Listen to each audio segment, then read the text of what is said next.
नमस्ते। आज बिपी कोइरालाको जेल जर्नेलको खण्ड 3 मा हामी वाचन गर्न गइरहेका छौँ। 2019 कार्तिक 15 गतेको दैनिकीमा बिपी कोइराला लेख्नुहुन्छ, आज अखबार आउला भनेको आज पनि आएन। हिजोसम्म त बिदा थियो, तर आज भने बाहिरबाट अखबारहरू, खबर, चिठीपत्रहरू आउनुपर्ने नआएकोले शून्य लाग्यो। दिनभरि नोना, सुषमा र शैलजाहरूबाट पत्र आउने आशा थियो। आज उनीहरू कसरी जेलमा समय बिताइरहेका होलान्। सुषमा सुजाताका लागि चिन्तित थिइन् रे शैलजा छुट्नका लागि धेरै दिनदेखि प्रतीक्षा गरिरहेकी थिइन्। छुटेर के कसो गर्नुपर्ने हो, बाहिरको जीवनसँग कस्तो सामञ्जस्य हुने हो भन्ने प्रश्नहरू उसका मनमा उठिरहेका थिए। मैले पनि उनी 1 गते छुट्छिन् भनेर उसले जेलमा पाउने मेरी आखिरी चिठी सम्झेर एउटा लामो पत्र पठाएको थिएँ। म आफ्नो हृदयमा उसका लागि बडो कोमल भावना पाउँछु। रोसाको 8 गतेको दिन एउटा चिठी आएको थियो। आज लुगा धोएँ, इस्त्री गरेँ, जाडो बिस्तार बढ्न थालेको छ। आज मैले हेभलक हिल्स फ्रेडमाथि एउटा निबन्ध पनि पढेर आजै कताबाट योगको चर्चा हाम्रा बीचमा हुन पुग्यो। यौन र योग मेरो अन्तर्हृदयमा एउटा ध्वनि उत्पन्न गराउँछन्, मानौ दुवै एउटै तत्त्व हो अथवा यौनकै अर्को अभिव्यक्ति योग हो। योगको जरो कताबाट अनन्त यौनमा पुगेको हुन्छ जस्तो मलाई लाग्छ। आजको बहसमा मेरो तर्क यस प्रकार थियो, हठ योगको हठ धर्मी मार्ग हो र यदि उसको उपादेयता केही छ भने पनि वास्तविक योग साधनभन्दा धेरै निम्न कोटिको उपादेयता यसमा छ। मनोवैज्ञानिक र मानसिक क्षेत्रमा हठ योगको ठूलो सम्भावना देखा परे तापनि वास्तविक योगको साधना नै त्यस सम्भावनाको प्राप्तिको राजमार्ग हो। अन्ततः योग भनेको आत्मा र परात्मा बीचको सन्धि हो, दुवैको पार्थक्यको विलिनीकरण हो। अर्को शब्दमा समुद्र र थोपाको पार्थक्यलाई मेटाएर थोपा समुद्रमा विलिन भएको आन्तरिक अनुभूति योग हो।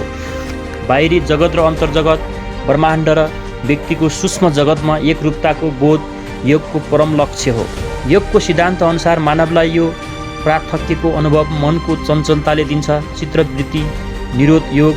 चित्तवृत्ति निरोध कसरी गर्ने, त्यसको व्यवस्था योग साधन हो। योगको लक्ष्य मोक्ष विलिनीकरण, त्यस लक्ष्य प्राप्तिको मार्ग चित्तवृत्तिको निरोध र चित्तवृत्ति निरोधका लागि केही क्रियाहरू पातञ्जलिको योग सूत्रमा पाइन्छ। योग व्यवस्थाको मुख्य विषय छ मनको चञ्चलतालाई शान्त राख्नु। मनको चञ्चलताको अन्त्य भएपछि त्यो एकता व्यक्ति र ब्रह्म र ब्रह्माण्डमा स्थापित हुन्छ, जसको अर्को संज्ञा हिन्दू दार्शनिकहरूले मोक्ष भनेर दिएका छन्। मानिसका अनेक आवश्यकताहरू छन्, त्यसमा धेरैसो त्यस्ता आवश्यकताहरू छन् जो मौलिक नभएर सामाजिक परिस्थितिमा अरू बाहिरी कारणले गर्दा सिर्जना हुन गएका छन्। तर केही त्यस्ता मौलिक आवश्यकताहरू पनि छन् जो मान्छेका लागि अनिवार्य छन् र जुनसुकै स्थितिमा पनि ती आवश्यकताको पूर्ति अनिवार्य हुन्छ। त्यस्ता अनिवार्य आवश्यकतालाई मानिसको स्वाभाविक आवश्यकता भने पनि हुन्छ, जस्तो उदर, छुच्छा, यौन धुदा इत्यादि। यसका साथसाथै नयाँ शब्दहरू आएका छन्, बुझ्न गाह्रो छ। उनले उदार, छुदा, यौन, छुदा भनेका छन्। यसका साथसाथै त्यस्तो मानवीय भावनाहरू पनि छन् जो सायद समाज र माथि उल्लेख गरिएका मौलिक आवश्यकताभन्दा स्वतन्त्र अस्तित्व राख्छ, जस्तो प्रेम र घृणा। प्रेम र घृणा सायद मानवको स्वाभाविक भावना हो। यस्ता भावनाको अस्तित्व समाज सङ्गठनमै निर्भर रहन्छ, मानवको यौन प्रवृत्तिमै सहज रूपले निहित रहन्छन्। प्रेम र घृणा जस्ता भावना सायद त्यस्ता मौलिक भावना नहुन सक्छन् जस्तो कि म तिनीहरूलाई सम्झिन्छु। हुनसक्छ ती भावनाहरू मानवले सामाजिक सङ्गठनबाट प्राप्त गरेका भावना हुन सक्छ। यौनको सहज वृत्तिको मौलिक रूपमा सामाजिक अभिव्यक्ति हुनु एउटा प्रेम र घृणा पनि हुन सक्छ। जे भए पनि मेरो भन्ने तात्पर्य यो हो कि मानिसको चोला धारणा गर्ने बित्तिकै स्वाभाविक रूपमा केही वृत्तिहरूलाई लिएर जन्मिन्छ। अब प्रश्न उठ्छ, के यी मौलिक मानवीय सहज वृत्तिलाई हरद्वारा दमन गर्ने प्रयासका रूपमा चाञ्चल झन् उग्रतर हुँदैन? यहाँ भाषा बुझ्न गाह्रो छ है। मानवका यी मौलिक आवश्यकताको उपेक्षा कहाँसम्म गर्न सकिन्छ? के यस्तो उपेक्षाले आफ्नो ढङ्गबाट घातक बदला त लिँदैन? मेरो विचारमा यी मौलिक आवश्यकताहरूको स्वाभाविक सन्तुष्टि मनको शान्तिको निम्ति परमावश्यक छ। उदर छुमा जल पिपासालाई उपेक्षा गरेर या हठ धर्मको अवलम्बन गरेर त्यसको अन्त हुँदैन, त्यसको अन्त्य हुन्छ क्षुधातुर उदरलाई भोजन, तृषित कण्ठलाई जल उपलब्ध गराएर। फेरि यहाँ बुझ्न गाह्रो छ अब शब्दहरू। यौन क्षुधाको पनि त्यसबाट विपरीत भएर अन्त गर्न सकिन्न, त्यसको पनि स्वाभाविक ढङ्गबाट अन्त गर्नुपर्छ। मौलिक वृत्तिको दमन सम्भव छैन, शमन गर्नुपर्छ। मौलिक वृत्तिको दमन सम्भव छैन, शमन गर्नुपर्छ। भोजनको दैनिक आवश्यकता जस्तै मानव शरीरलाई तत्कालीन असर पार्ने किसिमको क्षुधा यौन क्षुधा होइन, र यौन क्षुधाको अभिव्यक्ति पनि स्थूल किसिमको हुँदैन, किनभने भोजनको आवश्यकताभन्दा यसको आवश्यकताको स्रोत मानव शरीर र मनको भित्री तहमा लुकेर बसेको छ। तसर्थ यौनको अभिव्यक्ति पनि अस्पष्ट हुन्छ। यौन क्षुधाको स्थूल अभिव्यक्तिमाथि नियन्त्रण सम्भव भएको हुनाले साधारणतया यो विश्वास सर्वसाधारणमा छ कि यौन वृत्तिमाथि पुरा विजय प्राप्त गर्न सकिन्छ। यो भयानक ठुलो भ्रम हो जसको आधारमा हाम्रो समाजमा धेरै नियम, निषेध, आज्ञा र मान्यताहरू अवलम्बित छन् र यौन क्षुधाको सन्तुष्टि रति क्रियाबाट शान्त गरिएन भने प्रकृतिले ठुलो प्रतिशोध लिन्छ। सबभन्दा ठुलो दण्ड त्यस व्यक्तिले आफ्नो अन्तर्गतको क्षेत्रमा, मनको क्षेत्रमा भोग्नुपर्छ। स्वाभाविक ढङ्गबाट रति क्रियाबाट यौन आवश्यकताको पूर्ति गर्ने व्यक्तिको चित्त अरू कुरा बराबर रहेका खण्डमा र तुलनात्मक दृष्टिबाट यौन क्षुधामाथि अस्वाभाविक रीतिले दमन गर्न खोज्छ। व्यक्तिको चित्तभन्दा बढी मात्रामा अस्थिर रहन सक्छ। यस सम्बन्धमा विचार्ने विषय विषमता हो, जो सामाजिक नियम र मनुष्यको सहज स्वभावको आपसको बेमेलबाट उत्पन्न हुन्छ। विशिष्ट सामाजिक नियम र व्यवस्था त्यस समाजको आदर्शलाई ध्यानमा राखेर गढेको हुन्छ। जस्तो आदर्श समाजले स्थापित गर्दछ त्यसको अनुरूप त्यस समाजका नियम र विधानहरू त्यसले स्थापित गर्छ। यो कुनै आवश्यकता छैन कि समाजका ती उद्देश्य र व्यवस्था मानव स्वभावका मौलिक वृत्तिहरूको अनुरूप होस्।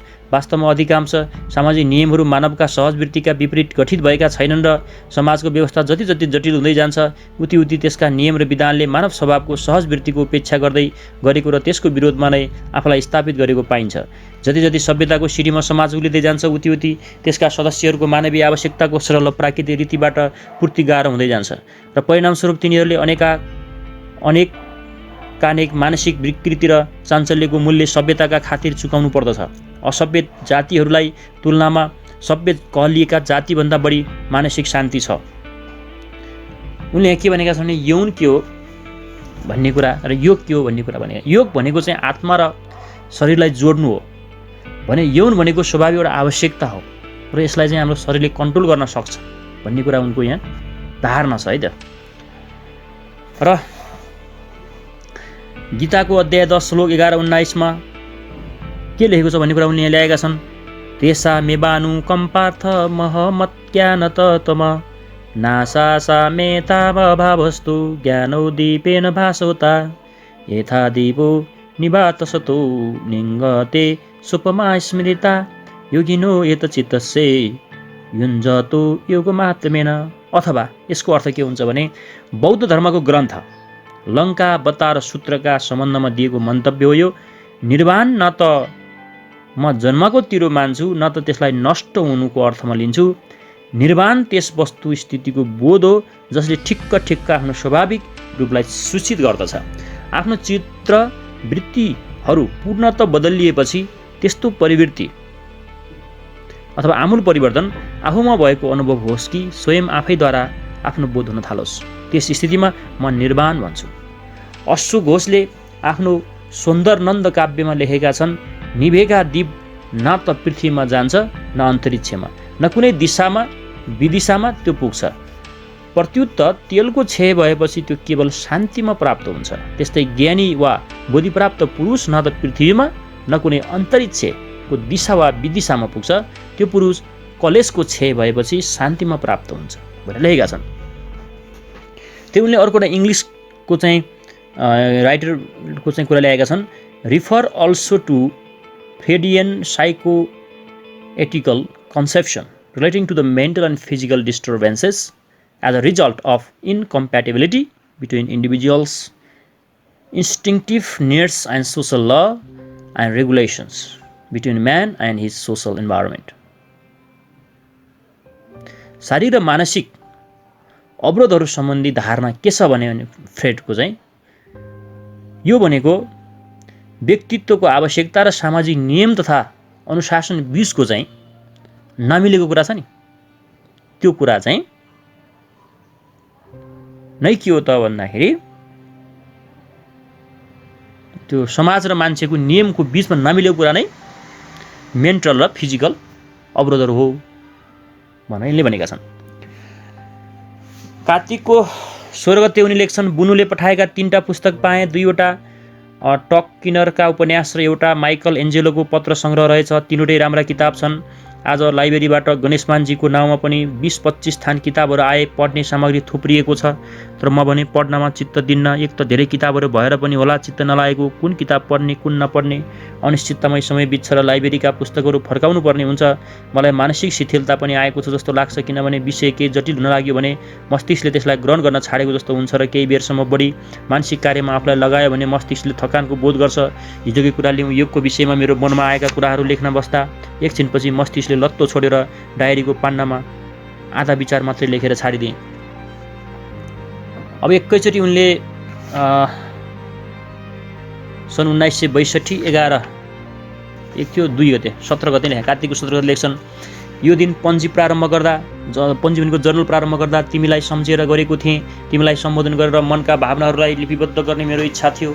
तिम्रो सहवासबाट छुट्याइएको छ कारागारको यो अभाव तथा वञ्चना, डिप्रिभेसन तथा वञ्चितीकरणको जीवनमा सबभन्दा कलेशदायक कुरो तिमीबाट छुट्टिनु परेको वियोग भएको छ। तिमीलाई सम्झेर तिम्रो कल्पना गरेर मनमा तिमीसँगको सहवासको सुखद चित्र खिचेर स्वप्निल आत्मा वञ्चनामा आफूलाई राखेर वियोगको पीडा सह्य पार्ने प्रयत्न गर्छु। यो डायरी पनि तिमीलाई सम्बोधन गरिएको स्वगत युक्ति हो। तिम्रो र मेरो बीचको संलापमा मेरो तर्फबाट उक्ति हुन् यी डायरीका पानाहरू। तर यता केही दिनदेखि यो डायरीले प्रचलित रूप धारण गरेको छ। तिमीलाई सम्बोधन गरेर लेखिएका पत्रहरूको रूपमा नभएर शुद्ध दिनपञ्जीको रूपमा यो प्रकट हुन लागेको छ। आजदेखि पुनः त्यसमा शुद्धि ल्याउनु पर्यो भनेर तिमीलाई सम्बोधन गरेको छु यी पानामा। तिमीले लेखेको चिठी आजै पाएँ। 23 अक्टोबरको चिठी 9 दिनपछि मुनुको पनि चिठीसँगै पाएँ।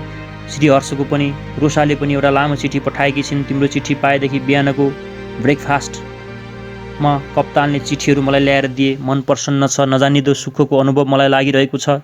जे काम गर्दा पनि उत्साहको स्पर्शले मलाई पुलङ्कित गरिरह्यो। त्यति टाढाबाट पनि तिमी आफ्नो प्रभावको किरण मासम्म पुर्याउन सक्छौ। पत्रहरूद्वारा भए पनि मन न्यानो हुन्छ। सन्तोषको अगेना अगाडि बसेर आँख तताइरहेको छु जस्तो मलाई लाग्छ। प्रेमको विदग्धताको पुरा अनुभव जीवनमा गरेको छु। त्यसको उत्पीडन, छटपटी र त्यसको निश्वासिने वेगमा चेतना शून्य हुँदै आन्दोलित भएको छु। तर त्यस्तो प्रेममा जस्तो सुकै रोदन आकर्षण भए पनि मैले अन्तर्हृदयमा कहिल्यै पनि त्यसुपर भर पर्न सकिनँ। तर भर मलाई तिम्रो प्रेममा मात्र पाएँ।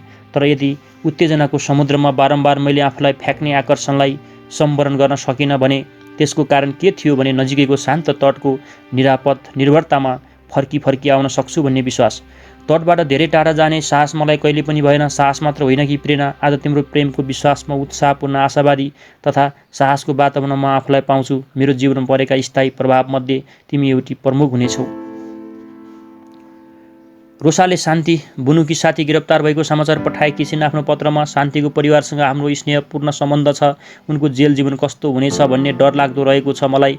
उनले अहिलेसम्म बडो सुविधाको जीवन बिताएर आएकी छिन्। सानो परिवार भएकाले उनको आफ्नो आवश्यकताहरूको पूर्ति भइरहेको थियो। जेलमा त्यो सम्भव छैन। शैलिनालाई सम्झिरहेको छु। मलाई उनले बडो माया लाग्छ। उनी बडो स्नेह गर्छिन्। लुगा धोएँ, इस्त्री गरेँ। आजदेखि जमान सिंहलाई पढाउन थालेको छु। आफूले दिनभरि पढेका कुरा उसलाई बताउने गर्छु भन्ने लागेको छ। त्यसो गर्नाले विचारलाई सङ्गठन गर्न मलाई सजिलो पर्ला जस्तो लाग्छ। ज्ञानको मुख्य उपलब्धि त्यसको मस्तिष्कले ग्रहण गर्न नसकेको अंश हो। तर साथै त्यति अंशको पनि पूर्ण प्राप्ति हामीलाई तब मात्र हुन्छ जब हामीले त्यसलाई शब्दमा परिणत गर्न सक्छौँ। ज्ञानका सम्बन्धमा सायद भाषा इतर अनुभव मुख्य कुरा हो। तर भाषामा उल्टिन नसक्ने ज्ञान अस्पष्ट र अव्यवहारिक हुन्छ जस्तो मलाई लाग्छ। त्यसो हुनाले जमान सिंहलाई पढाउने प्रयासमा म आफ्नो ज्ञानलाई मूर्त रूप दिन सकौँला कि। मेरो स्वास्थ्य आजकल सुध्रिएको छ। 9 बजे राति सुतेँ भनेर उनले लेखेका छन्। त्यसैगरी 2019 साल कार्तिकको 18 गते उनी लेख्छन्, अहिले रेगुलर भइरहेका छन्। दिन त्यसै बितिरहेको छ। तिमीले आफ्नो चिठीमा मेरो पढाइको विषयमा चर्चा गरेर भनेकी छौ कि जेलमा अध्ययनले मलाई हर तरहले फाइदा होला, तर खोइ पढ्न पटक्कै मन लाग्दैन। मानसिक दुर्बलता भएको जस्तो लाग्छ। मनलाई उद्विग्नताबाट जोगाउन सकेको छैन र यसको एकाग्रता एकदम लुप्त भएको छ।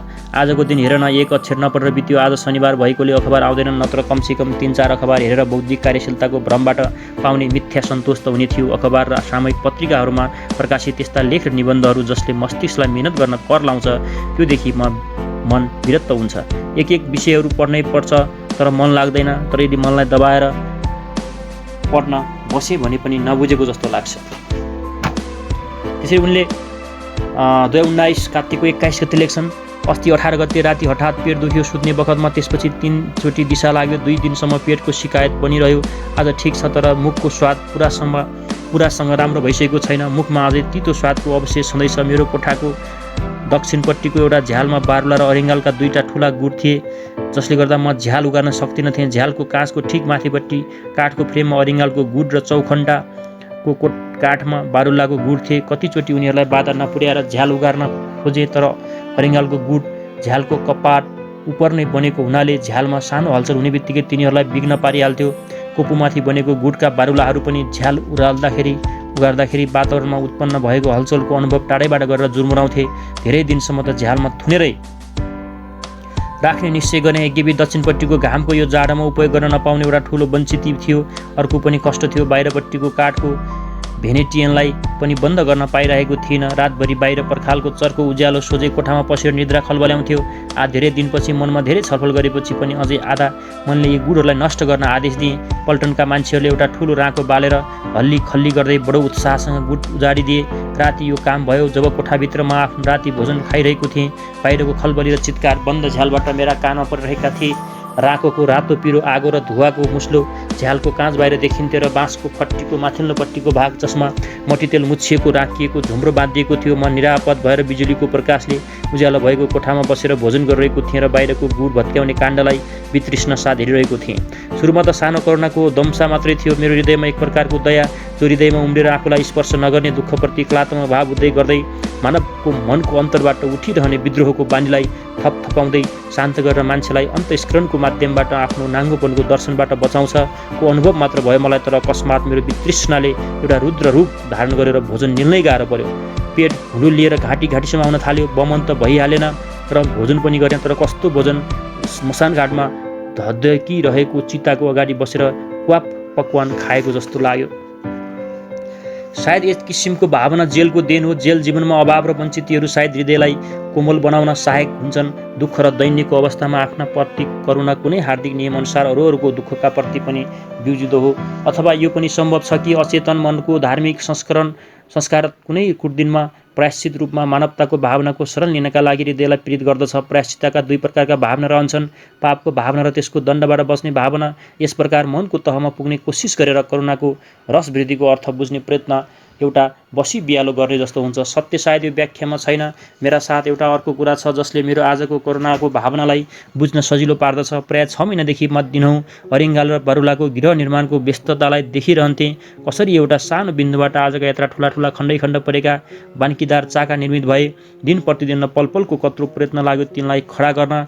कसरी सुरुका दिनमा केवल एउटै प्राणीले यो काम थाल्यो र बिस्तार कसरी उनका साथी सहयोगी प्रिय विदेशी र सखा प्रितमहरू भेला हुँदै गएर अन्त्यमा कत्रो सङ्गठन र आपसी सहयोगको आधारमा चक्का झन्झन ठुलो हुँदै गयो।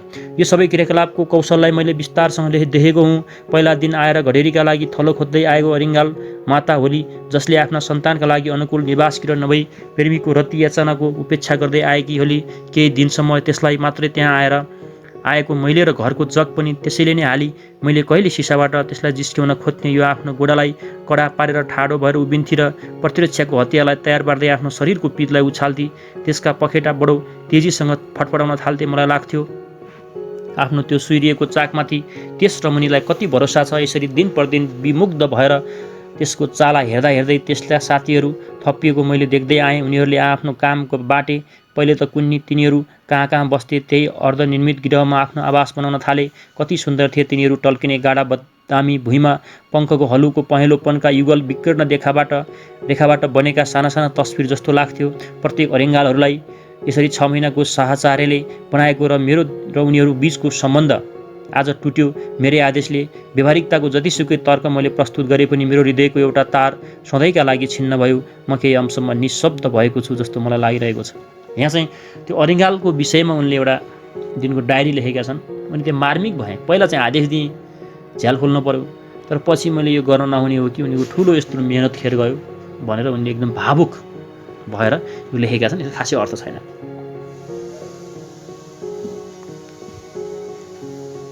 2019 कार्तिकको 22 गते उनले लेख्छन्, हिन्दुस्तान र चीनको लडाईँको स्थितिमा त विशेष गरी केही परिवर्तन आएको छैन, तर हिन्दुस्तानमा ठुलो मानसिक खलबली मच्चिएको जस्तो छ। नेहरू र उनका सल्लाहकार र सहयोगीहरूको विचारमा परिणत आएको हुनुपर्छ। नेहरूले अस्ति भने कि हिन्दुस्तान अव्यावहारिक दुर्विनीयसँग बसेको रहेछ र चीनको हमलाले एउटा स्वस्थकर धक्का दिएको छ, जसबाट हिन्दुस्तानीहरू चेत्न थालेका छन्। पश्चिमी प्रजातन्त्रका मतियार राष्ट्रहरूको पुरा मद्दत पनि हिन्दुस्तानले पाउने भएको छ। रुसले चीनको समर्थनमा आफ्नो मन्तव्य प्रकाशित गरेको छ। रुसले चीनको साथ दिएको छ है। अन्तर्राष्ट्रिय परिस्थितिमा ठुलो हलचल आएको छ, जसबाट नेपाल छुट्टै रहन सक्दैन। हाम्रा लागि यो डेभलपमेन्टको के परिणाम हुन सक्छ अहिले भन्न सकिन्न, तर एउटा कुराले मलाई सन्तोष छ कि हिन्दुस्तानको अहिले बन्न लागेको मनोवृत्ति मेरो विश्वासको अनुरूप जस्तो छ। सायद अन्तगोता हामीलाई पनि यसबाट फाइदा हुनेछ। राजाको खेल्न सक्ने क्षमता केही सङ्कुचित भएको जस्तो छ। चीनको हावा देखाउने बाटो सायद उनलाई अहिलेको लडाईँको पृष्ठभूमिमा उपलब्ध हुने छैन। हिन्दुस्तानका लागि नेपालको राजा राजनीतिक दृष्टिबाट मात्र समस्याको रूपमा मान्न सकिन्छ र चीन र हिन्दुस्तानको शीत युद्धमा राजाले खेल्ने खूब मौका पाएका थिए, तर मुद्दाको पृष्ठभूमिमा त्यो मौका पाउलान्। सामाजिक पृष्ठभूमिमा राजालाई कतिसम्म मान्यता दिन चाहला हिन्दुस्तानले, तर एउटा अर्को खतरा छ, यो हाम्रो स्वतन्त्रताको अन्त्य। युद्धको दृष्टिकोणबाट नेपाललाई पहिलेको जस्तो छुट दिन हिन्दुस्तान र पश्चिमा राष्ट्रले चाहलान् कि नचाहलान्। आज आमाको चिठी आयो, बाहिरको केही खबर छैन। यसरी उनले आफ्नो नेपालले भारत र चीन बीचको युद्धबाट कस्तो असर भोग्नु पर्ला, राजाले के खेल्न सक्छ, यी कुरालाई विश्लेषण गरेका छन्। कार्तिकको 30 गते उनी लेख्छन्, हिजो धेरैलाई चिठी लेखेँ, यसपालि सुशीलाको 3वटा चिठी आएको थियो, आज एउटा आयो। वर्तमान परिस्थिति हाम्रो प्रतिकूल हुन थालेको छ भन्ने आशंकाले चिन्तित भएर लेखेकी छिन्। उनले दिनभरि प्राय 35 जनालाई चिठी लेखेँ। 5 बजे बेलुका तिनीहरूलाई अफिसरलाई बुझाएँ। त्यसपछि दिनभरिको मानसिक परिश्रमबाट फुर्सद पाउँदा नपाउँदै सुशीलाको पत्रको चिन्तायुक्त स्वरले मेरो अन्तर्मनलाई बेग्र पार्न थाल्यो। हिजो बेलुकादेखि प्रारम्भ भएको बेग्रता आज दिनभरि मेरो मनमाथि बादल जस्तो टम्म परेर जमेर बसिरहेको थियो। बादलको थमिलो छायामुनि निश्वासिँदै दिन बिताएँ। चेतनाको हाँसोको तस्बिर उप बारम्बार मेरो भिजेको आँखा जान्थ्यो र मनमनै उसलाई आशीर्वाद दिन्थेँ, तिम्रो कल्याण होस् बहिनी।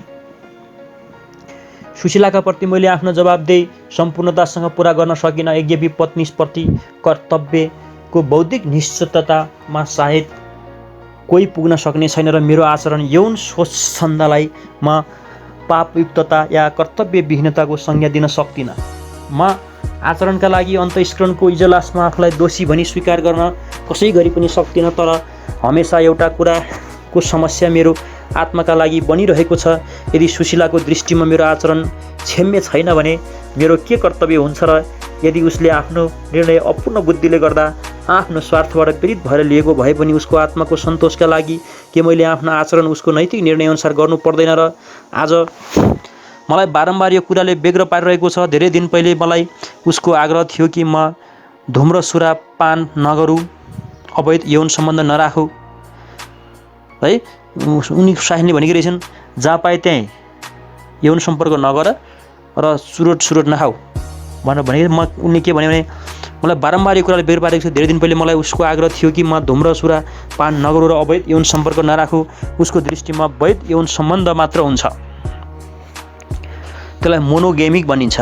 भनेको एउटासँग मात्रै यौन सम्बन्ध राख भनेको। यता आएर 2 कुरामा त 1 वर्ष जति भयो उनको आग्रहलाई मान्ने निश्चय गरेर धुम्र सुरापान अबदेखि कहिले पनि नगर्ने प्रतिज्ञा गरेको छु। उनले चुरोट खान छोडेछन्।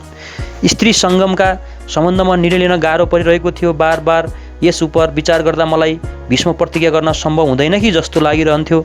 आज भने कुन्नी या कहाँबाट आन्तरिक शक्तिको अनुभव गरेर मैले यो दृढ निश्चय गरेँ कि सुशीलाको तृतीय आग्रहलाई म अबदेखि कहिल्यै पनि टाल्दिनँ। यसले गर्दा मैले धेरै कुरादेखि आफूलाई वञ्चित राख्नु पर्ला, तर सुशीलाको परम विश्वास पाउनका लागि मलाई कुनै पनि बलिदान ठुलो हुने छैन। उनले अब म सबैसँग अब अनावश्यक यौन सम्पर्क राख्दिनँ भन्ने कुरा गरेर चुरोट छोडेँ भने। मङ्सिर 1 मा लेख्छन् उनी, सधैँ जस्तो 4 बजे बिहान उठेर नुहाएँ। यता केही दिनदेखि बिहानै नुहाउने बानी थालेको छु। यसले फुर्ती त हुन्छ, तर भए पनि हुन्छ कि कतै सर्दीले रोग त ल्याउँदैन। अस्ति एक दिन ज्वरो आएको जस्तो भयो। ठन्डी लागेर नुहाएर 1 घन्टा अध्ययन गरेपछि आधा घन्टा घुमेँ। बिहान सर्दी चर्किँदै छ। मलाई सर्दीमा हिँड्दा कान मुख तातेर आउँछ र हात गोडा चिलाउन थाल्छ। सायद कुनै प्रतिक्रिया हो। यता 10 दिनदेखि भुटेको भात आफै पकाएर बिहानको खाजा खान्छु। मेरो पेटको रोगले आजकाल उति दुःख दिएको छैन। कब्जियत भने बढेको छ। खोक्लो पेटभन्दा कसिएको पेटले मलाई फाइदा गर्छ। त्यसो हुनाले केही कब्जियत भए पनि मलाई दुःख हुँदैन। तर आज 2 दिन भइसक्यो दिशा नभएको कोठा मिलाएँ। मेरो यो सानो कोठालाई यताउति गरेर यहाँका चिज वस्तुहरूको राखन धरनमा नयाँ नयाँ व्यवस्था गरेर समयको एक सर्तालाई जित्ने कोसिस गर्छु। यसरी पनि समय काटिन्छ। केननको रसिया एन्ड द वेस्ट भन्ने किताब आजदेखि पढ्न थालेको छु। पढ्ने प्रविधि एकदमै कम छ। आज मेजरको बदली भयो। महिना दिन मेजर र कप्तानको बदली हुन्छ। आजकल उनीहरूलाई हामीहरूसँग हेलमेल नगर्नु भनेको जस्तो छ, किनभने उनीहरू भित्र आउँदैनन्। पहिले जहिले पनि फाटक खुल्दा उनीहरू आउँथे र हाम्रो सुविधा असुविधाको बारे सोधपुछ गर्थे। आजकल जमदारको जिम्मामा हामीलाई छाडेका छन्।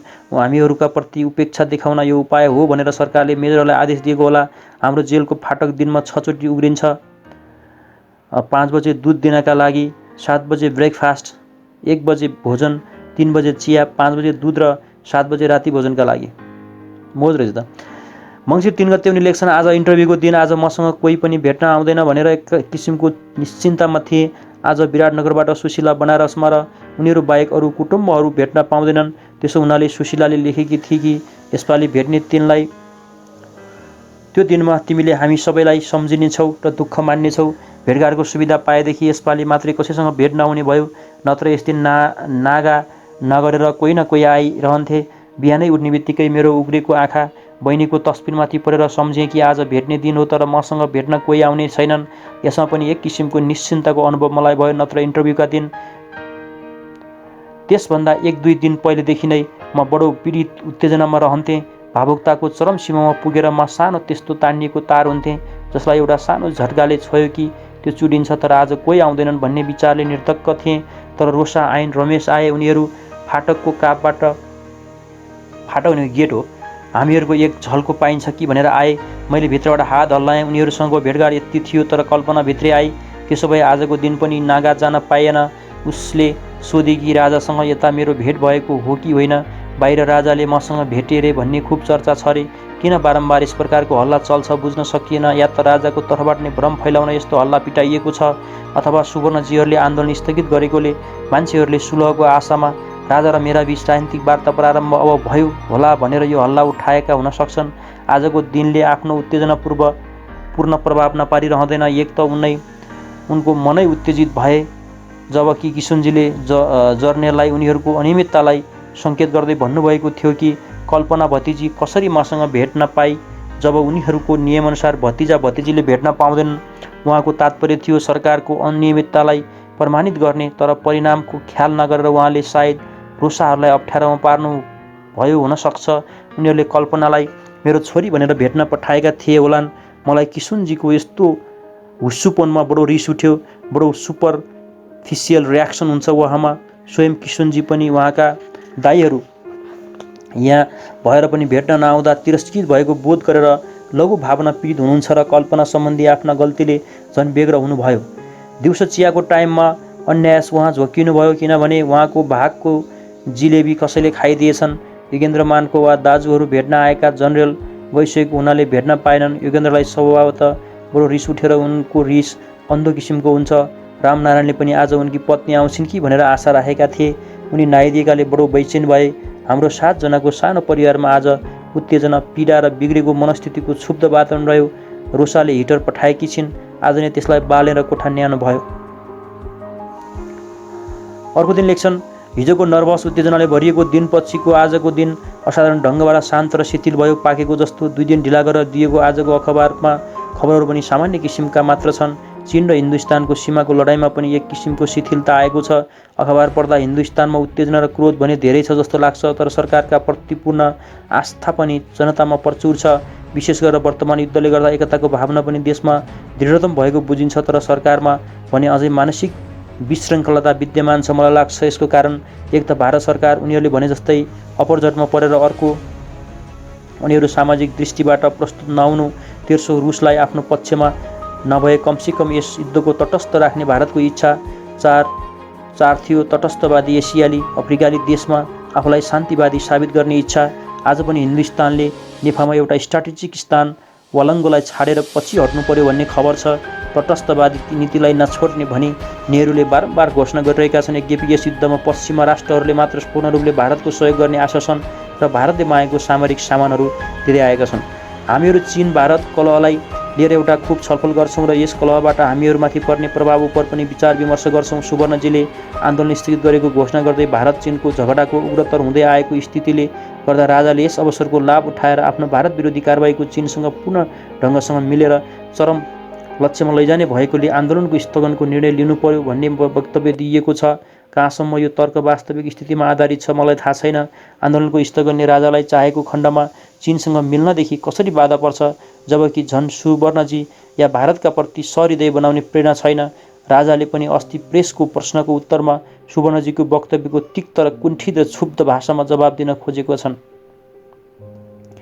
यदि पश्चिमी राष्ट्रहरूको आग्रहबाट आन्दोलन स्थगन भएको भए यसको अर्थ यी राष्ट्रहरू नेपाललाई दबाब दिएर पनि चीनका विरुद्ध व्यापक मोर्चामा हिन्दुस्तानको साथ दिन ल्याउनका लागि सायद राजाको यो तर्क कि यो मेरा विरुद्ध हिन्दुस्तानबाट आलोचना हुँदाहुँदै कसरी मलाई हिन्दुस्तानसँग मिलेर चीनका विरुद्ध मोर्चा ल्याऊ भन्ने सल्लाह को दिन सक्छ लाई उनलाई उपलब्ध नगराउन पश्चिमी राष्ट्रको आग्रहबाट आन्दोलन स्थगित गर्ने सल्लाह भारतले सुवर्णजीलाई दिएको हुनुपर्छ। जुन सल्लाहको आधारमा सुवर्णजीले स्थगनको कदम चाल्नुभयो यसको माने यो हो कि राजा अब पश्चिमी राष्ट्रहरूका सम्मुख अप्ठ्यारोमा परे, तर हिन्दुस्तान पनि पश्चिमी राष्ट्रलाई राजाको चीनपट्टिको झुकावको आधार सुवर्णबाट सञ्चालित आन्दोलनको प्रतिक्रियाभन्दा गहिरो छ भन्ने प्रमाणित गरेर राजाको म्यान्युभरेबिलिटीलाई सङ्कुचित पार्न चाहेको होला। नत्र आन्दोलनको स्थगन र स्थगन गर्दा दिएको वक्तव्यको अर्थ केही लाग्दैन।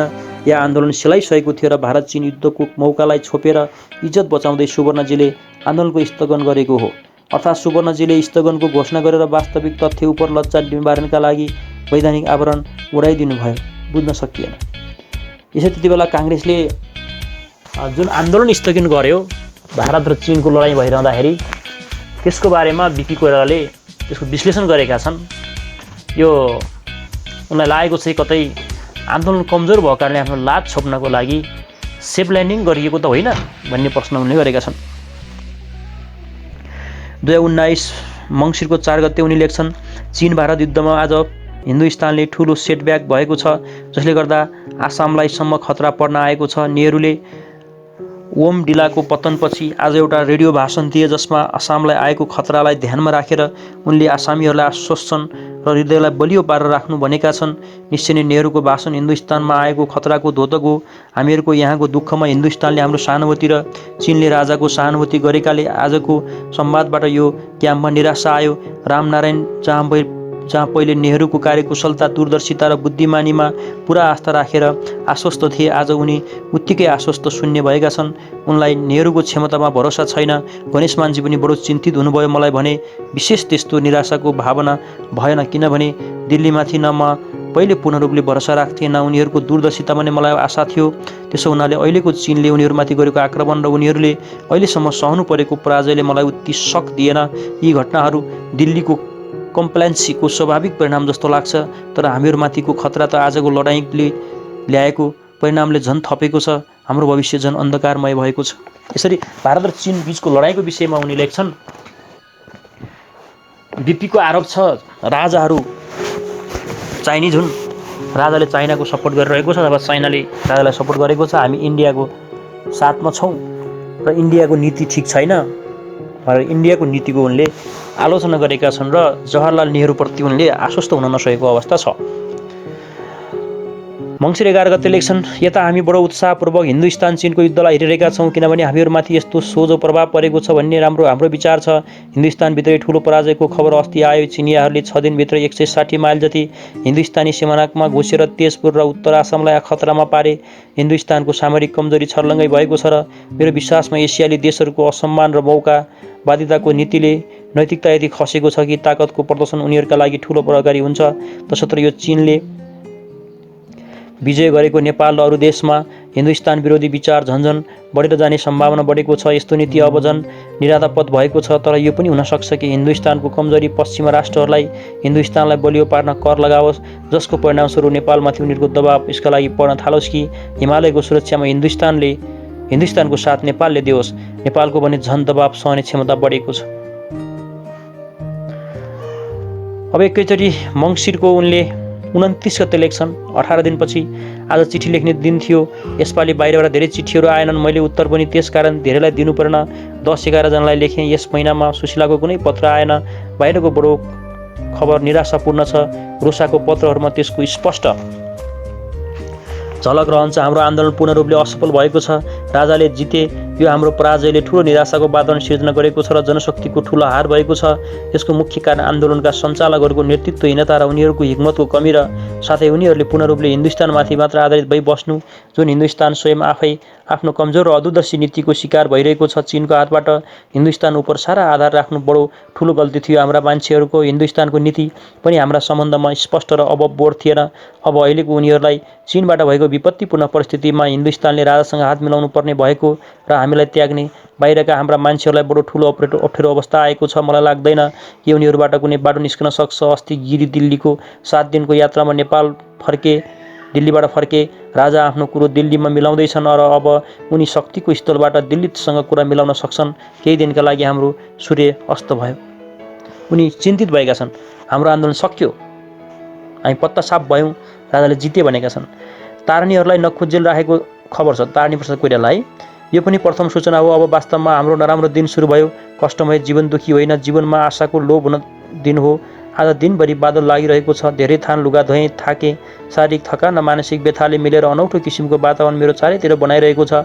जाडो पनि खुब चर्किँदैछ। हिटरको कोठा तताउन सक्ने क्षमता रहेन। यस्तो स्थितिमा साँझैमा बिछौनाभित्र पस्न मन लाग्छ। निद्रा नलागे पनि बिछौनाको आरामले लोभ्याउँछ र 8 बजे नै बिछौनामा पसेँ। एकछिनपछि निद्रा पनि लाग्यो। सुत्नुभन्दा पहिले जहिले पनि भोलिदेखि आलस्य गर्दिनँ। नियमित रूपले पढ्ने, लेख्ने र अन्य दैनिक काम गर्छु भन्ने निर्णय लिन्छु। तर भोलिको दिन पनि त्यस्तै आलस्यमा खेर जान्छ। यसै गरेर थुन्नीको 2 वर्ष भइसक्यो। नुहाउनु, धुवाउनु, अध्ययन, रामायण, खाइन्छ, घुम्नु, है, भोजन, विश्राम, अखबारहरू, दिवानालाई पढाउनु, अध्ययन अध्ययन अध्ययन, भोजन, अध्ययन। यो विभिन्न दिनहरू उनले है लेखेका छन् है। अब उनले मङ्सिरको 30 गते लेख्छन्। हामीहरू पक्राउ परेको आज ठ्याक्कै 2 वर्ष पुरा भयो। भोलिकै दिन हामीहरू 2 वर्ष पहिले समातिएका थियौँ। भोलि सरकारले बडो धुमधामसँग वार्षिक मनाउने भएको छ। 1 पौष ऐतिहासिक दिन रे।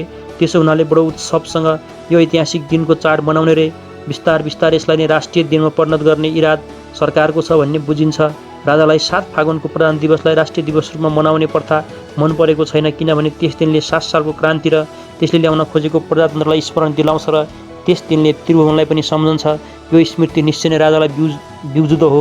देशमा जुन उत्साहको सिर्जना गर्ने प्रयत्न भोलिको लागि भइरहेको छ, त्यसलाई देख्दा 1 पौष नै मुख्य दिवसको रूपमा मनाइयोस् भन्ने इच्छा सरकारको बुझिन्छ। पोहोर सालभन्दा यसपालि झन् व्यापक रूपमा यो दिवस मनाइने रे। पोहोर साल बाह्य रूपले सरकारको सम्पूर्ण सहयोग यस दिवसको समारोहमा देखाइया थिएन। अलिक अप्ठ्यारो मानेर सहयोग दिएको जस्तो थियो दुनियाँले, के भन्ला। तर यसपालि केवल प्रेरणा जो कि पोहोर साल पनि बाह्य रूपबाट स्पष्ट थियो, सरकारबाट आयो कि यो दिवस मनाउनका लागि सरकारी तत्त्वावधानमा समारोह सम्पन्न हुने भएको छ। कुनै सङ्कोच छैन। निर्धक्कसँग राष्ट्रिय दिवसको रूपमा यस दिनलाई सरकारले दिन थालेको छ। भोलिकै दिन राजाले एउटा नयाँ विधान पनि दिने रे। अहिलेसम्म त विधानको घोषणाको साहस राजालाई थिएन, कारण जनआन्दोलनले उनलाई कस्तो दबाब दिने हो, त्यसको परिणामस्वरूप कुन कस्तो किसिमको सम्झौता जनतासँग गर्नुपर्ने हो, त्यसको अनिश्चित आशंका थियो। अब त्यो दबाब रहेन। राजालाई अब सम्झौताको दृष्टिकोण अपनाउनु पर्ने खण्ड छैन। पूर्ण विजयको विश्वासमा भोलिको विधानको घोषणा हुने भएको छ। पञ्चायती किसिमको विधान जसको रूपरेखा पत्रिकामा बीचमा आइरहेको छ। यो विधान देश सुहाउँदो आफ्नै माटोमा हुर्केको विधान हुन्छ रे। भोलिको घोषणापछि केही राजनीतिक बन्दीहरू छुट्छन् कि भन्ने आशा यहाँका केही साथीलाई छ। मलाई घोषणाले कुनै परिवर्तन ल्याउँछ जस्तो लाग्दैन। 1-2 जना राजबन्दी छुट्ने कुरा त बीचमा छुट्दै समात्दै पनि छन्। विधानको घोषणाले कुनै नयाँ नीतिको घोषणा हुने छैन। राजालाई यदि मैले बुझेको छु भने अब झन बदलाको भावनाले उनी पीडित भएर राजबन्दी जो उनको मुठ्ठीमा परेका छन्, होस्टेज जस्तो गरी उनलाई राखी छाडेका छन्, माथि झन बढी कठोर बर्ताव हुनेछ। राजालाई अब भय रहेन, जुन भयले अहिलेसम्म उनको हात रोकिएको थियो। यहाँ मान्छेलाई गार्ड अफिसरहरूको रूप पनि बदलिदिसकेको छ। उनीहरूको प्रताप रुखा हुँदै गएका छन्। आज शनिबार भएकोले या खबर आएन। दिन निरस महानिरस रह्यो। यसरी उनले 2019 पौष 1 गते जुन संविधान आउनेवाला थियो त्यसको अघिल्लो दिन त्यसको बारेमा थोरै विवेचना गरेका छन्। उनले ज्ञान राखेका रहेछन्। 2019 पुष 1 गते जाडो खुब चर्किएको छ। राति आङ तातेन र निद्रा पनि खलबलियो। बिहान उठ्दा अल्छी लाग्यो र सोचेँ कि आज ननाउँ, तर नियम भङ्ग होला र साथै आलस्यले फेरि मलाई कमजोर पार्ला र दिनभरि एकपछि अर्को आलस्यपूर्ण विचारले मलाई कुनै काम गर्न नदिएर बिछौनामा कुच्या राख्ला भन्ने डरले सधैँ जस्तो गरी धारामा गएर नुहाएँ। यस वर्षको आज सबभन्दा जाडो दिन थियो। 4 बजे बिहान चिसो धारामा आङ ताप्नु आजका दिन साहसको नै कुरा हो। तर एकचोटि साहस बटुलेर आङसँग गर्दन पानीको धारामा राखिदिएपछि तमाम भएर फिक्रीको अन्त्य हुन्छ। जीवनमा पनि त्यस्तै भयो। जसले खड्कको धारमा गर्दन राख्न सक्यो यसको यावत दुःख भए फिक्री समाप्त भएर जान्छ। यस्तो म नुहाएपछि जस्तो निर्धक्क हुन्छु, यो साहसी मान्छे पनि जीवन पर्यन्त निर्धक्क भएर विचरण गर्दछ। आज हामीहरूलाई बडो दुःखको समयमा पर्नु परेको छ। वास्तविक दुःखभन्दा भविष्यको आशंकाले पीडित छौँ हामीहरू। यसको कारण एउटै छ कि त्यो हो हामीमा अझै खड्कको धारमा गर्दन राख्न सक्ने साहसको कमी छ। आजको राजाको घोषणाले संसदीय प्रजातान्त्रिक विधानको वैधानिकता अन्त्य भयो। व्यवहारमा 2 वर्ष पहिले नै प्रधानमन्त्रीको हत्या भएको थियो। आज त्यो सबलाई अनुष्ठानपूर्वक दाह संस्कार गरियो। राजाले आज अर्को विधान दिएको छ, पञ्चायती विधान। घोषणामा एउटा वाक्य बडो महत्त्वपूर्ण छ, हामीमा निहित अधिकारद्वारा अहिलेसम्मको विधान खारेज गर्छौँ र अर्को नयाँ विधान दियौँ। स्वेच्छाचारिताको यसभन्दा ठुलो निर्लज्ज घोषणामा वर्तमान युगमा कसैले गर्न सक्छ? हाम्रो राजाबाहेक निरङ्कुशताको पराकाष्ठको घोषणा छ यस वाक्यमा, हामीमा निहित अधिकार, जसको आधारमा जहिले पायो विधान दियो, फर्कायो, निलम्बन गर्यो, बदलिदियो। राणाहरू पनि यत्रो निर्लज्जाको घोषणा गर्न हिचकिचाउँथे।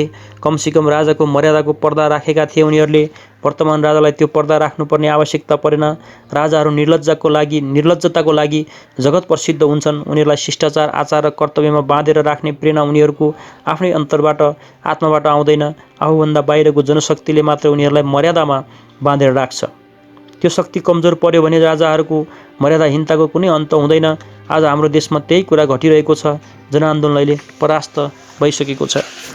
यसरी बिपी कोइरालाले पौष 1 गते जुन संविधान ल्याइयो 2019 को संविधान, त्यसको विरोध गरेका छन् र प्रधानमन्त्रीको हत्या भएको छ भन्दै दुःख व्यक्त गरेका छन् र हामी अझै डराइरहेका छौँ, हामी काँध थाप्न डराइरहेका छौँ भन्दै व्यङ्ग्य हानेका छन्। र त्यति बेला टङ्क प्रसादजी सुवर्ण शमशेरजी काङ्ग्रेस सभापति हुनुहुँदो रहेछ, उहाँले गर्न सक्नु भएन भन्ने उहाँले रोष प्रकट गर्नुभएको छ।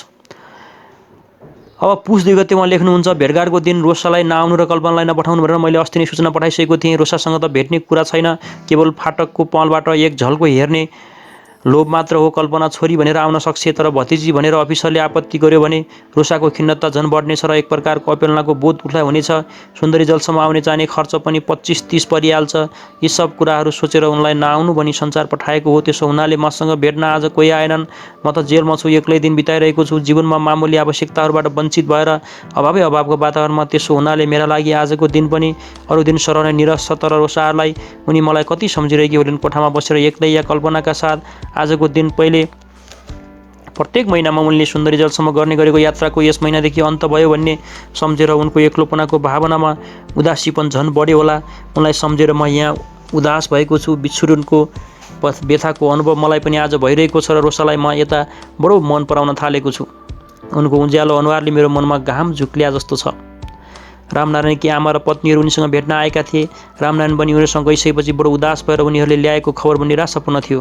उनकी पत्नीले भनिन्, रे कति दिनसम्म यसरी बस्छौ, अब के हुने हो? यसको प्रश्नमा निराशाको गहिरो उच्छ्वास थियो। उनले भनिन् रे कि भारत चीनको युद्ध रउन्जेल छुट्ने आशा छैन। योगेन्द्रमानका दाजु पनि आएका थिए। किशुनजी भेट्न गोपाल पनि यसपालि आएका थिए। प्राय 8 महिनापछि उनले पहिले किशुनजीलाई निराशा कुरा गरेर सल्लाह दिए कि राजालाई बिन्तीपत्र चढाएर छुट्ने प्रयत्न गर। किशुनजीले भने, म आफ्नो मर्यादा र स्वाभिमानको विरुद्ध केही गर्न सक्दिनँ, न म अरू साथीलाई पनि उनीहरूको स्वाभिमानको विरुद्ध नै गर्ने सल्लाह दिन्छु। धेरै दिनमा सुशीलाको चिठी आयो। बनारसमा केदार घाट लिएर एउटा राम्रो फ्ल्याट लिएर केटाकेटीहरूसँग बस्ने भइन्। निरु र सुरेश र ज्योतिहरूलाई होस्टेलबाट झिकिछन्। राम्रो छ रे त्यो, तर केटाकेटीहरूले भरिएको घरमा सुशीलालाई एक्लो व्यवस्था गर्न मुस्किल परेको होला। भात पकाउनु, भाँडा मल्नु पनि उसैले पर्दो रहेछ। त्यसमा 7 ठुला 6-7 जना केटाकेटीको हेरचाह निश्चय नै एउटा ढाँट भाँच्ने काम भएको छ। तर उसमा साहसको कुनै अभाव छैन, न त वर्तमान कठिन परिस्थितिले उसलाई विचलित पारेको छ। यसपालि हाम्रा जहानका प्रत्येक बडो साहस र उत्साहको प्रमाण दिएका छन् र मलाई यसले बडो सन्तोष र अभिमान भएको छ भने कृष्णप्रसाद भट्टराईका दाइ गोपालले चाहिँ राजालाई बिन्ती चढाऊ र छुट भनेर चाहिँ सल्लाह दिँदा कृष्णप्रसाद भट्टराईले म यो सम्भव छैन, म यो गर्न सक्दिनँ, म स्वाभिमान गुमाउन सक्दिनँ भनेर जवाब दिएको कुरा यहाँ उल्लेख गरिएको छ। 19 साल मङ्सिर 3 गते लेखिएको छ। मङ्सिर 3 आयो फेरि, पुस 3 हुनुपर्छ, गल्ती छ यहाँ। राजाले अस्ति विधानको घोषणा गरेपछि तर्कसङ्गत अनुमान गर्न सकिन्थ्यो कि राजनीतिक स्थिति अब साधारण हुँदै आएको छ। त्यसो हुनाले असाधारण स्थितिका सरकारी कारबाही अब रद्द गर्दै राजनीतिक बन्दीहरूको रिहाईको घोषणा पनि विधानको घोषणाको साथसाथै हुनेछ, यो अनुमान छ। सुवर्णजीहरूद्वारा पनि जनआन्दोलन स्थगित राखिएको छ। त्यसो हुनाले राजनीतिक स्थितिलाई साधारणमा ल्याउन अहिलेको जस्तो उपयुक्त अवसर फेरि पाइँदैन भन्ने तर्क विधानको घोषणापछि स्वाभाविक हुन्छ। आखिर संविधानको घोषणा देशमा असाधारण स्थिति छ भन्ने पूर्व अनुमान प्रिसपोज पनि गर्छ। असाधारण स्थिति रहँदा रहँदै विधानको घोषणा असङ्गत जस्तो हुन्छ। यसका अतिरिक्त राजालाई अब निर्धक्क भएको अनुभवको पनि यसले सङ्केत दिन्छ। यी सब कुरा हुँदाहुँदै पनि राजनीतिक स्थितिमा कुनै परिवर्तन आएन। राजनीतिक बन्दीहरू ठाउँ ठाउँमा झ्यालखानामा थुनिएका थुनिएकै छन्। कुनै राजनीतिक तर्कको आधारमा नभएर यो घोषणा राजाको शुद्ध वैयक्तिक ख्यालबाजीको दृष्टान्त भएको छ। राजालाई आज घोषणा दिउँ भन्ने विचार आयो, घोषणा दिए। यसले देशमा कुनै किसिमको राजनीतिक दिशा परिवर्तनलाई लक्ष्य गरेन। जति जति यस सम्बन्धमा विचार गर्यो उति उति राजाको अहमता बढेको छ। निरङ्कुशताका प्रमाणहरूले पनि घोषणा गरेका छन् जस्तो लाग्छ। वैधानिकताको उपहासको यो परम दृष्टान्त छ। इतिहासमा सङ्गीन आफ्नो हातमा छ भने जुनसुकै कार्यलाई पनि वैधानिक मर्यादा दिन सकिन्छ भन्ने घोषणा राजाले गरेका छन्। राजाका लागि जसको हातमा सङ्गीन छ, विधान एउटा पुछेर फ्याँक्ने कागजको खोस्टा हो जस्तै भयो, बुझ्यौ देशवासी हो भन्ने घोषणा भएको छ। अस्ति आज नियमपूर्वक अध्ययन गरेँ। यसै गरेर किताबमा मन लाउनु पर्यो। कति दिनसम्म थुनेर बस्नुपर्ने हो? मलाई चञ्चल हुनबाट बचाउन यसले अध्ययनले ठुलो मद्दत गर्नेछ। आज रिचिक क्याल्डरको एउटा पुस्तक कमन सेन्स अबाउट हङ्गर पढेँ। सानो पुस्तिकामा वर्तमान समस्या, क्षुधाको समस्यामा राम्रो विचारको प्रतिपादन गरेको छ। उनको भनाइअनुसार मानव जातिको अहिले सबैभन्दा ठुलो समस्या भनेको जनसङ्ख्याको असाधारण गतिबाट भइरहेको वृद्धि हो। अब 20 वर्षमा दुनियाँको आबादी 4 अरबसम्म पुग्न सक्छ। त्यसो हुनाले उनको विचारमा समस्याको गम्भीरता समयको अभावले गर्दा झन्झन भयङ्कर हुन आएको छ। यस सम्बन्धमा जुनसुकै व्यवस्थाले पनि कालले द्रुत गतिसँग छोप्दै आएको मानव समाजको चरम स्थितिलाई ध्यानमा राख्नुपर्छ। चुनौती यो होइन कि जनसङ्ख्या वृद्धि भएको छ, चुनौतीको गम्भीरता त समयको अभावमा छ। समयको अभाव नभएदेखि समस्या त्यति च्यापाच्याप हुने थिएनन्। आज दिनभरि कपाल दुखिरह्यो, राति एकदमै चाँडै सुतेँ, 8 बजे नै। यसरी यहाँ के भनिएको छ भने राजाको उनको स्वेच्छाचारिता र निरङ्कुश शैलीको विरोध गरिएको छ। वास्तवमा यो 21औं शताब्दीको नजिक आएर राजाले जुन कदम चालेका थिए त्यो भयानक थियो। उनले व्यक्तिलाई जे ठिक लाग्यो त्यही गर्थे। कति बेला हामीले महेन्द्रलाई चाहिँ राष्ट्रियता बचाएको पनि भन्छौँ होइन, अब बिपीले स्वीकारेका छैनन्। त्यति बेला आवश्यकता के थियो भन्ने कुरा चाहिँ हामी बुझ्न सकेका छैनौँ है। पुस 4 गते उनी लेख्छन्, बडो खल्लो दिन थियो। मुखको स्वाद हराएको जस्तो, हठात जीवनबाट रङ र स्वादको लोभ भएको जस्तो। आँखाले देखेका वस्तुहरूमा केवल आकारको बोध मात्र हुन्छ। तिनीहरूबाट ब्रान्ड गर्ने रङहरू उडिसकेको छ। चराचुरुङ्गीहरूको उडान र कुजन मानव स्विजरल्यान्डको कल पूर्जाको बनेका चराचुरुङ्गीको चाबीको भरमा पैदा भएको हलचल हो। केही कुरामा मन लाग्दैन। शारीरिक मानसिक अनुभवको स्तर पनि निकै निम्न भइसकेको जस्तो लाग्छ। दुःखको अनुभव पनि तीव्र वेदना र व्याकुलतामा प्रकट हुँदैन। दुःखको छटपट्टि छैन, पीडाको उद्वेग छैन। जीवनको स्पन्दन मध्यम भएको छ। बाहिरका कुराहरू, प्रियाहरूका सम्झना, छोराछोरी र बान्धवहरूको याद कुहिरोबाट देखिएको टाढाको पहाड जस्तो अस्पष्ट र जस्तै हृदयको भावनालाई उत्तेजित गर्ने किसिमको छ। यता धेरै भयो रोसाको चिठी आएको छैन। उनका चिठी र चिठहरू पाइरहँदा पनि बाहिरको जीवनसँगको सम्बन्धको त्यान्द्रो कायम नै छ भन्ने भर हुन्छ। तर उनको पनि यता चिठी आएन। बाहिरका हाम्रा मानिसहरूलाई निराशा कत्रो ठुलो बादलले ढाकेको होला। प्रतिफल निराशा झन्झन थपिँदैछ। यो बादलमा कहीँ पनि आशाको किरण फुटेर निस्कने सम्भावना देखिँदैन होला। हामीहरू यहाँ बसेर विचार गर्दा पनि राजनीतिक तर्कबाट हाम्रो भविष्य पूर्ण अन्धकारमय लाग्छ। मनले केवल भन्छ, तर्कको कुनै आधार पनि नपाएर पर्ख, लत्तो नछाड, नपाएर पर्ख, लत्तो नछाड। भविष्यको अनन्त गर्वमा के हाम्रा लागि आशीर्वाद लुकेर राखिदिएको छ। त्यो भविष्यलाई अहिलेको निराशामा कमजोर भएर नत्याग उनको मनमा भनिरहेको छ भित्रदेखि है। आज रामनारायणले अनौठो तर्क उठाए। उनको भनाइअनुसार सुवर्णजीहरूले चीनको भारतमाथिको आक्रमणलाई ध्यानपूर्वक राखेर हाम्रो यहाँको आन्दोलन स्थगित राख्नु त्यस्तै कायरतापूर्ण अनैतिकता हो। यस्तो हामी हो जस्तो हामीले यहाँबाट माफी मागेर छुट्नु। कायरतापूर्ण अनैतिकता वाक्यांश मैले उनलाई तर्कपूर्ण स्पष्ट पार्न थपेको थिएँ। रामनारायणजीको भनाइमा भित्री अभिप्राय सायद यो थियो कि आन्दोलनको स्थगनले हामीमाथिको नैतिक बन्धन कि माफी मागेर नछुटौँ हटिसकेको छ। उनको अर्को तर्क यो थियो कि बाहिरको आन्दोलन केवल भारत पक्षीय थियो, त्यसो हुनाले त्यसको लक्ष्य नेपालको हितभन्दा भारतको हित रक्षाका लागि थियो। यस तर्कको इङ्गित अर्थ यो थियो कि अराष्ट्रिय आन्दोलन थियो। आफ्नो बहसको सिलसिलामा उनले भने कि आन्दोलनको पराजय नै त्यसको न्यायसङ्गतिको अभावको प्रमाण छ, अर्थात् विफल आन्दोलन असमर्थनीय राजनीतिक कदम हो। मलाई उनका यस्ता विचार निराशाको प्रमाण जस्तो लाग्यो। उनले जुन आवेशमा आफ्ना तर्क उपस्थित गरिरहेका थिए त्यो पनि उनको स्वभावको विपरीत थियो। निराशाबाट अस्थायी प्रमाण उत्पन्न हुनु नै आश्चर्य छैन। मैले उसलाई सम्झाएँ, मेरो विचारमा सुवर्णजीले चलाएको आन्दोलन स्थापित लक्ष्य न अराष्ट्रिय थियो, न उनले आन्दोलन स्थगन गरेको घोषणा हामीहरूले यहाँबाट माफी मागेर छुट्ने किसिमको कारबाही हो, र न कुनै आन्दोलनको समर्थनीयता वा असमर्थनीयता, जस्टिफिकेसन अथवा अनजस्टिफिकेसन, त्यसको विजय वा पराजयको छुट्टिने हो। यो त त्यसको स्थापित लक्ष्यमा निहित छ, न कि परिणाम जनित विजय पराजयले। विजय नै कुनै पनि आन्दोलनको जस्टिफिकेसन हो भन्ने सिद्धान्तले त राजनीतिक एक्सनको परिणाम मानव हृदयबाट लोप भएर जान्छ। धेरै स्थलमा परिणामहरूको प्रवाह नै नगरी भविष्यले आफ्नो निर्धारित गरेको लक्ष्यको मार्गमा अग्रसर हुनुपर्छ। कहिले कहिले त परिणाम अनिवार्यता पराजय छ भन्ने ज्ञान हुँदाहुँदै पनि कर्तव्य प्रेरणाले त्यस्तो कार्यमा पनि जय लाग्नुपर्ने हुन्छ। जय पराजयको लेखाजोखा त पछिको इतिहासले गर्ने कुरा हो। कुनै कार्यको निष्पत्ति या सम्पादन भइसकेपछि निर्णय दिने कुरा हो। यी सब कुराहरूका अतिरिक्त व्यवहारिक दृष्टिबाट विचार्ने एउटा अर्को तथ्य पनि छ। कुनै पनि कार्यको सफलता र विशेष गरेर सामाजिक क्षेत्रमा क्रान्तिकारी लक्ष्य राखेर गरिने व्यापक प्रयत्नको सफलता धेरै तत्त्वहरूमा निर्भर हुन्छ। जतिसुकै बुद्धि पुर्याए पनि, जतिसुकै दूरदर्शी दृष्टि भविष्यतिर फ्याँके पनि सफलताका लागि चाहिने यावत सरजामको परिकल्पना र सङ्ग्रह मान्छेको सामर्थ्यको बाहिरको कुरा हो।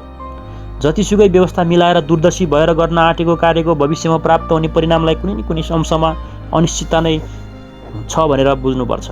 हिन्दुस्तानसँग मद्दत लिनु अराष्ट्रिय कारबाही भन्न सकिन्न। जुनसुकै मुलुकले पनि, जुनसुकै आन्दोलनले पनि बाहिरको मद्दत प्राप्त गरेको कुराको इतिहास साक्षी छ। कमसेकम दुनियाँभरिमा सबैले आफ्नो आन्दोलनको सफलताका लागि विदेशी सहायताको अपेक्षा गरेका छन्। यदि अपेक्षाकृत सहायता उनीहरूले प्राप्त गर्न सकेनन् भने पनि उनीहरूको इरादाको कमीले होइन कि सहायता दिने विदेशीहरूले सहायता नदिएको हो। आन्दोलनको स्थगन राजनीतिक निर्णय हो जो कि परिस्थिति अनुसार लिनुपर्छ। माफी माग्नु नैतिक निर्णय हो जो कि व्यक्ति आफ्नो नैतिक सामर्थ्यमा निर्भर रहन्छ। राजनीतिक कार्य बाहीलाई सञ्चालनार्थ यदि माफी मागेर छुट्ने कुरा हो भने यसमा नैतिकताको प्रश्न छैन, यो शुद्ध राजनीतिक निर्णय हो। तर आफ्नो कमजोरीले माफी माग्नु घोर अनैतिक कुरा हो जसको आन्दोलन स्थगनको राजनीतिक निर्णयसँग केही सम्बन्ध छैन। यसरी त्यहाँ चाहिँ सुवर्ण शमशेरले किन चाहिँ आन्दोलन स्थगित गरे भन्ने विषयमा तिनीहरू बीचमा वाद विवाद भइरहेको छ। कृष्णजी, गणेशमानजी, बिपी र रामनारायणजी यिनीहरूले आपसमा तर्कवितर्क गरे। यिनीहरूले भनेका छन् कि यो गद्दारी गरे सुवर्ण शमशेरले भन्ने तर्क छ, र बिपी कोइरालाले यसलाई त्यसरी बुझ्नु हुँदैन भनेर एनालाइसिस गरेका छन्। त्यसैगरी पुसको 5 गते उनी लेख्छन्, आज दिनभरि घाम लागेन, बरु जाडो थियो। रोसाको चिठी आयो, अस्ति 3 गतेका दिन सहरमा छुटेँ भनेर हल्ला चलेको रहेछ। रोसा कहाँ मसँग भेट्न भनेर आउने मान्छेहरूको हुल थियो रे। पत्रकारले पनि टेलिफोनमा टेलिफोन गरिरहे रे। रोसाले लेखेकी छन् कि उनलाई दिनभर फुर्सद रहेन र उनले आश्चर्य पनि प्रकट गरेकी छन् कि यस्तो हावा कसले फैलाउँछ। यहाँ हामीहरूले पनि छलफल गऱ्यौँ कि आखिर यस हल्लाको उद्देश्य के हो, या कताबाट यस्तो हल्ला उठ्यो। मलाई त लाग्यो कि राजाले नै यो बुझ्न कि म छुटेँ भने कस्तो प्रतिक्रिया आउँछ वा यो अफवाह फैलिन लगाइएको हो। रामनारायणको यस अनुमानसँग म सहमत भइन कि भगवान सहाय आएपछि मलाई छाड्ने निर्णय भइसकेको छ र दरबारबाट भगवान सहाय भनेको भारतको राजदूत आएपछि मलाई छाड्ने निर्णय भइसकेको छ र दरबारबाट यो निर्णय चुइएर बाहिर आयो र हल्लाका रूप धारण गर्यो। उनको भनाइअनुसार छुट्ने निर्णय भइसकेको छ। रोसाले सुन्तला र कागतीहरू पठाइदिएकी थिइन्। तारिणीहरूको बारेमा लेखेकी छन् कि नक्खुमा उनीहरूको बस्ने ठाउँ अत्यन्त सङ्कीर्ण छ, फोहोर पनि छ रे, साना साना कोठामा कोचिएर बस्नुपर्छ रे, तारिणी केही दुब्लाएकी पनि छ रे। यसरी बिपी छुटे भन्ने हल्ला फैलेछ 2 वर्षमा है। पुस 5 गते 6 गते लेख्छन् रोसाले 1 सिसी भुजिया पठाइदिइन्। इन्दिराले मलाई भनेर विराटनगरबाट पठाएको रे। रोसाले तारिणीहरूले नक्खु जेलको दुर्गतिको बयान गरेर लेखेकी छिन्। राम्रो व्यवस्था भएन भन्दा सरकारका तर्फबाट उनलाई भनिन्छ रे कि सरकारी अधिकारीहरू धेरैले त्यहाँ आफ्नो पालामा समय काटेका थिए रे। रोसाले कमिसनरहरूलाई तारिणीको बन्दी अवस्थाका बारेमा सुधार ल्याउनका लागि भनेकी छ रे। कमिसनरकै अफिसमा गएर रोसा केही चिन्तित बुझिन्थिन्। आज ब्रिटिस लाइब्रेरीबाट 2 थान किताब पठाइदिएकी छिन्। दुवै असल होला जस्तो छ। लेजिल पाउलको इङ्ग्लिस फिलोसोफियर्स र क्रम्सनको आवर मोरल करेज, बारबारा वार्डको रिच नेसन पुअर नेसन भन्ने किताब आज पढेँ। यसमा विशेष केही छैन, सानो किताब पत्रिकामा छापिने किसिमका लेखहरूको सङ्ग्रह जस्तो रहेछ। उनीहरूको भनाइअनुसार पश्चिमी राष्ट्रहरूको प्रभावस्वरूप अविकसित मुलुकमा एकचोटि 4 किसिमका क्रान्तिको चोट परेको छ। उनीहरूको भनाइअनुसार 4 किसिमका क्रान्तिको चोट पश्चिमी राष्ट्रको प्रभाव अविकसित मुलुकमा परेको छ। एउटा समानताको क्रान्ति, 2 भौतिकवादको क्रान्ति, 3 जनसङ्ख्या वृद्धिको क्रान्ति र पुँजी र विज्ञानको आर्थिक क्षेत्रमा परेको क्रान्ति। 4 किसिमको क्रान्ति चाहिँ पश्चिमाहरूले हामी जस्तो गरिब देशमा थुपारेका छन् भनेका छन् उनले। यी क्रान्तिहरू समय पाएर पश्चिमी राष्ट्रहरूमा ठुलो परिवर्तन ल्याए। यी क्रान्तिहरूको दौर त्यहाँ लामो अवधिमा सम्पन्न हुने क्रम भएकाले तिनका चोट एकैचोटि त्यहाँको समाजमा परेन र यी क्रान्तिहरूले यति ठुलो विकास त्यहाँ ल्याएका छन् कि आर्थिक उन्नतिको स्वचालित आधार निर्मित भइसकेको छ। अविकसित राष्ट्रहरूमा त्यो भएको छैन, जसले गर्दा स्वचालित आर्थिक व्यवस्थाले पश्चिमी राष्ट्रहरूलाई आर्थिक विकासको मार्गमा झन्झन बढो द्रुत गतिले बढाइरहेको छ र विकसित र अविकसित राष्ट्रहरूको पृथकतामा झन्झन बढेको छ र धनी मुलुक झन्झन धनी, गरिब झन्झन गरिब भइरहेको छ। यो किताबमा धनी मुलुकले गरिब मुलुकको सहायतामा पुग्नुपर्छ भन्ने तर्क प्रस्तुत गरिएको छ। लेखिका बमोजिम उनले लेखे, बमोजिम धनी मुलुकले आफ्नो राष्ट्रिय आयको 1% गरिब मुलुकको आर्थिक विकासका लागि दिए भने वर्तमान सङ्क्रमणकालको खाँचो टरेर अविकसित मुलुकहरू पनि स्वचालित आर्थिक व्यवस्थामा पुग्न सक्छन्। उनको अनुसार स्वचालित आर्थिक व्यवस्थामा कुनै पनि देश तब मात्र पुग्न सक्छ जब त्यसको राष्ट्रिय आयको कमसेकम 15% भन्दा बढी सम्पत्ति पुँजीको रूपमा बाँच्न थाल्छ। यसरी उनले विदेशी किताबहरू पढेर धनी देश र गरिब देश जो खाडल छ यसलाई पूर्ण धनी देशले गरिब देशलाई सहयोग गर्नुपर्छ भन्ने ती लेखकहरूको चाहिँ जो विचार छ त्यसलाई यहाँ प्रकट गरेका छन्। अब 17 गते उनले लेख्छन्, नयाँ वर्षको शुभकामना सबैलाई पठाउँदैछु यहाँबाट, भनेको इङ्ग्लिस नयाँ वर्ष है। मनको उत्साहमा चढेर मेरो आजको शुभकामना सबैका छेउ पुगोस्। सर्वे भवन्तु सुखिन, सर्वे सन्तु निरामया, सर्वे भद्रादि पश्यन्तु। कारागारको बन्धनको तापले दर्वित भएको मेरो हृदयमा सबैका लागि कल्याणको भावनाले उदय भएको छ। दुःखले सब प्राणीहरूका बीच एकत्व स्थापित गर्ने भावनाको सिर्जना गर्दो रहेछ। सायद सुखको चरम अवस्थामा पनि यस्तै कल्याण कामनाको भावोदय हुँदो हो। केवल सुख दुःखको मध्यम स्थितिमा रहने प्राणीहरूको मात्र स्वयंमा केन्द्रित भावना हुन्छ। स्वयंको बोध मध्यवर्ती मनस्थितिको लक्षणको जस्तो मलाई लागे थालेको छ। जसलाई दुःखको चरम अवस्थाको अनुभव प्राप्त छ या त्यसलाई सुखको त्यस्तै अनुभव प्राप्त छ, यो व्यक्ति आत्मा केन्द्रित हुन सक्दैन। त्यसको चेतना समग्र ग्रही हुन्छ। आत्मा पुष्टि मध्यम वर्गीय चेतनाको सुख दुःख बोधको अर्थमा मनोभाव हो। जीवनको गम्भीर अनुभवको आधार सुख दुःखको तीव्रानुभूति हो। उनले नयाँ वर्षको शुभकामना दिँदैछन् है र त्यहाँ भन्दैछन्, सर्वसाधारणको जीवन छिपछिपे पानीमा खेलेर नदीको गहिरोपनको माप पाए भने जस्तो एक प्रकारको आत्मा वञ्चना हो। सर्वसाधारण मान्छेको जीवन भनेको छिपछिपे पानीमा खेलेर नदीको गहिराइ पत्ता लाएँ भने जस्तो एक प्रकारको आफैले आफूलाई तपाईँको प्रशंसा गर्ने कुरा हो। तर त्यस्तै आत्मा वञ्चना, अर्ध जीवनको अनुभव धेरैको मानिसहरूको आफ्नो अनुभूतिको सार हुन्छ। अर्ध जीवनको अनुभवको आधारमा बिचरा तिनीहरूको जीवनको अन्तर्तमा समग्र चराचरलाई स्पर्श गर्दै प्रभावित भइरहेको प्राण र चैतन्यताको बोध कसरी प्राप्त गर्न सक्छन् र आफूमा नै निहित गरेर जीवनको छिपछिपे अनुभवमै रमितिएर तिनीहरू केही कालसम्म बाँचेर समाप्त हुन्छन्। नैतिक क्षेत्रमा यत्रो ठुलो मानवीय ह्रास वर्तमान जीवन सङ्गठनको प्रति सबैभन्दा ठुलो आरोप हो। यस्ता विचार मेरो मनमा आउँदा वर्तमान मानव जीवनको सबभन्दा मूल प्रश्नमाथि मेरो ध्यान जान्छ। यो त निर्विवाद छ कि वर्तमान मानव जीवन ह्रासमय छ। यसको गठन यस उद्देश्यले नै भएको बुझिन्छ कि मानवको सामर्थ्य व्यक्तिगत होस् वा समष्टिगत होस्, यसको विकासको पुरा अवसर यसमा प्राप्त होस्। मानव सामर्थ्यको विकास हुन नपाउनु जीवनको सर्वपक्षीय दरिद्रताको कारण हो। आजकालको मानव जीवन जुनसुकै दृष्टिबाट पनि दरिद्र छ। यसलाई मानेपछि मूल समस्या हुन आउँछ जीवनको समृद्धिकरण। गत महायुद्धभन्दा पहिले बुद्धिजीवीहरूका लागि समाजवाद जीवनको समृद्धिकरणको मुख्य साँचो थियो। उनीहरूको विचारमा जीवनको सबै क्षेत्रीय दरिद्रताको कारण समाजको गठन भएको अविवेकपूर्ण आधार हो। समाजवादको आधारमा समाजको पुनर्गठन भएपछि पहिलेको जीवनका यावत समस्याहरूको स्वत समाधान भएर जान्छ। यसरी हामीले जेल जर्नलको 13औं खण्डको वाचन यहीँ रोकेका छौँ। धन्यवाद।